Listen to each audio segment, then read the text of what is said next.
అతను railway engineer. రాత్రైతే అతనిలో దాక్కున్న దొంగ మేల్కొంటాడు. చీకటి పడగానే తాను పనిచేసే రైల్వే స్టేషన్ మీదుగా వెళ్లే ఓ రైలు ఎక్కుతాడు. బోగీలన్నీ తచ్చాడుతూ గాఢ నిద్రలో ఉన్న ప్రయాణికులను ఓ కంట కనిపెడతాడు. ఎక్కువ సామాగ్రితో ఉన్న బ్యాగులను చోరీ చేసి తర్వాతి స్టేషన్లో దిగిపోతాడు. వాటిలోని నగలు, సెల్ ఫోన్లు, విలువైన వస్తువులు అమ్ముకొని సొమ్ము చేసుకోవడం అలవాటుగా మార్చుకున్నాడు. గత 2 ఏళ్లుగా ఇలా 7 దొంగతనాలు చేసిన అతడు ఎట్టకేలకు పోలీసులకు చిక్కాడు.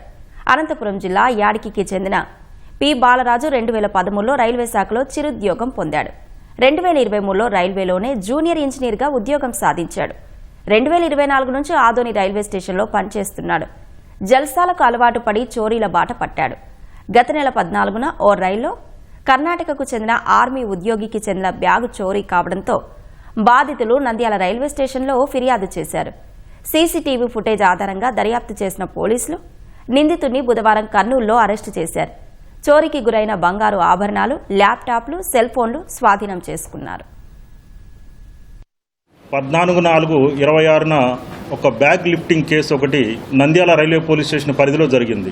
సీసీ ఫుటేజ్ని పరిశీలించి ఆదోనిలో ట్రాక్షన్ డిపార్ట్మెంట్లో రైల్వేలో జూనియర్ ఇంజనీర్గా పనిచేస్తున్నటువంటి పి బాలరాజు అనేటువంటి వ్యక్తి ఆ కేసులో పాల్గొన్నట్లుగా ఆర్పీఎఫ్ మరియు జీఆర్పీ వాళ్ళ యొక్క విచారణలో తేలింది. జూనియర్ ఇంజనీర్గా ఆ ఉద్యోగ పరిధిలో అక్కడ పని ఉన్నట్లుగా రైళ్లలో తిరుగుతూ ఈ నేరాలన్నింటినీ కూడా చేసినట్లుగా తెలుస్తున్నది. నంద్యాలకు సంబంధించినటువంటి 4 కేసులు, కర్నూలుకు సంబంధించినట్టు 3 కేసుల్లో ఇతని వద్ద నుంచి 198.5 గ్రాముల బంగారు ఆభరణాలని, ఒక 20,000 రూపాయలు క్యాష్ని, 6 ల్యాప్టాప్స్, ఒక ట్యాబ్, 15 మొబైల్ ఫోన్స్ వీటన్నిటిని కూడా మేము స్వాధీనం చేసుకున్నాం.